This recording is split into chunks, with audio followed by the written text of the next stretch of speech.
সামাজিক যোগাযোগ মাধ্যমে পরিমণি সবসময়ই সরব থাকেন। তার নতুন ব্যবসা থেকে শুরু করে তার জীবনের প্রতিটি মুহূর্ত পরিমণি তার দর্শক ও ভক্তদের সাথে শেয়ার করে থাকেন। আজকে পরিমণি তার ফেসবুক হ্যান্ডেলে লেখেন, আহারে জীবন, কত পলিশভাবে উপস্থাপন করতে চাই আমরা সবসময় সোশ্যাল মিডিয়ায়, কিন্তু আসলেই কি তা হয় সবসময়? হয় না তো।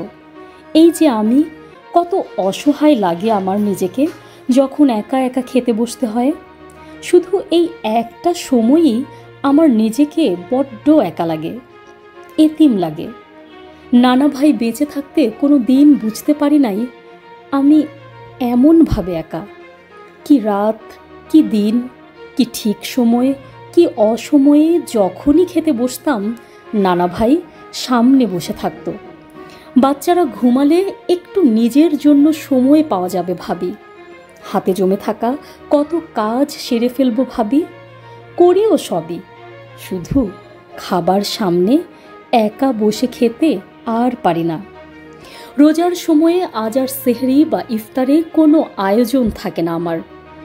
আমি সব সময়ে নতুন করে বাঁচার মানুষ। আমি জানি আমার বাচ্চারা বড় হয়ে গেলে আবার নতুন করে সুখী মানুষ হয়ে যাব আমি।